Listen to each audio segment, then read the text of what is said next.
ने फरमाया शराब ये नशा ये बुराइयों की माँ है। और फिर हुजूर ने एक मिसाल बयान फरमाई। नबी रहमत अलैहिस्सलाम ने फरमाया बनी इसराइल का एक वाकया है। एक खूबसूरत जवान था, एक औरत का दिल आ गया उस पर। ये याद रख लें, हम लड़कों को मना करते रहते हैं, लेकिन हमें घर की बच्चियों पर भी तवज्जो देनी होगी, हमें उनके खून पर भी निगरानी करनी होगी। औरत का दिल आ गया तो नबी पाक अलैहिस्सलाम फरमाते उसने कोई बहाना लगाया, किसी को कहा कि उस नौजवान को बुला के लाओ, उसको कहो कि हमने कोई गवाही लेनी है तुझसे। वो नौजवान आया, एक कमरे में दाखिल हुआ तो अगले कमरे में ले गए, वहां दाखिल हुआ तो उससे अगले कमरे में ले गई, वो दाखिल हुआ तो इसी तरह 7 मुकफ्फल कमरों में ले गई।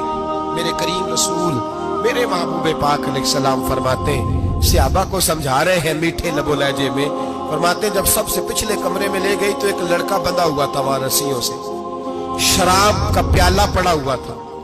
बीबी कहने लगी कोई गवाही शवाही नहीं लेनी, तुझे इसलिए बुलाया है कि तेरे ऊपर दिल आ गया है, अब मेरे साथ मुंह काला कर। तो वो जवान कहने लगा नहीं, मैंने अपने नफ्स को पाक रखा हुआ है, मेरी नजर भी पाक है, दिल भी पाक है, और उसकी बरकत यह है कि रब ने मेरी रूह को भी पाक रखा हुआ है, तो मैं ये हरकत नहीं कर सकता। पाक लोग पलीद कामों की जानिब तवज्जो नहीं करते, मैं ये हरकत नहीं कर सकता। कहने लगी चल फिर इसको कत्ल कर, इसको मैंने बांधा हुआ। उसने कहा मैं कत्ल क्यों करूं, मेरी क्या दुश्मनी है। कहा फिर शराब पियो, कहा मैं शराब भी नहीं पीता। तो कहने लगी अब तो मैंने तुझे अपने चुंगल में फांस लिया है, अब तू यहां से बच के जा नहीं सकता, और अगर तू बाहर जाएगा तो मैं शोर करूंगी, लोग जमा करूंगी, इसने मेरी इज्जत आबरू पे हाथ डाला है, तो तू बच तो नहीं सकता, एक काम तो करना पड़ेगा। महबूब फरमाते उस नौजवान ने सोचा कि जिना भी बहुत बड़ा जुर्म है, कत्ल भी बहुत बड़ा गुनाह है, चलो अब मजबूरी है तो शराब पी लेता हूं। लेकिन वो समझा ना कि शराब तो बुनियाद है। उसने एक प्याला जो पिया, कहने लगा एक और दे दो, दूसरा पिया तो कहने लगा एक और दे दो। अब 3 प्याले 3 बोतलें शराब जो पी चुका तो खुमारी चढ़ गई। अब उस औरत के करीब जाने लगा कि मैं तेरे साथ जिना करूंगा। उसने कहा जब तक मैं करीब नहीं आने दूंगी जब तक तू इसे कत्ल न करे। उसने उसे कत्ल भी किया, जिना भी किया। तो महबूब फरमाने लगे ये कत्ल और जिना जो हुआ है तो ये शराब की वजह से हुआ है।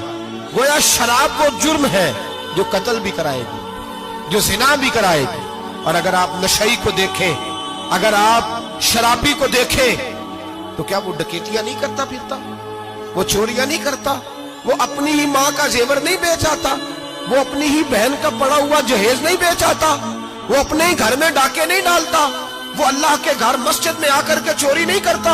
वो सिर्फ इसलिए करता है कि ये नशा, ये शराब, ये माँ है गुनाहों की, ये जड़ है। मिल्लत के लोगों याद रखो, इस उम्मत, इस पाकिस्तान के साथ जहां बहुत सारे जुल्म हुए, वहां बड़ा जुल्म ये है कि बहुत बड़ा तबका जवानों का नशे का आदी है। वो नशा इन्हें इश्क मजाजी और औरतों के इश्क की जानिब ला रहा है। वो नशा चोरियां करा रहा है, कत्ल करा रहा है, डकैतियां करा रहा है। बहुत बड़े जालिमों ने बहुत बड़े हाउस बनाए हुए हैं जिनके अंदर शराब फराम की जाती है, नशा दिया जाता है। मैंने तो ऐसे ऐसे लफ्ज सुने कि इलेक्शन के दिनों में वोट लेने की खातर सियासतदान इन्हें नशा फराम करते हैं, इन्हें बांध के रखते हैं, रोज तुम्हें पुड़िया मिलेगी, वोट हमें डालना। इतना जुल्म, इतनी ज्यादती, इतना जबर, एक इंसान के साथ खेलना।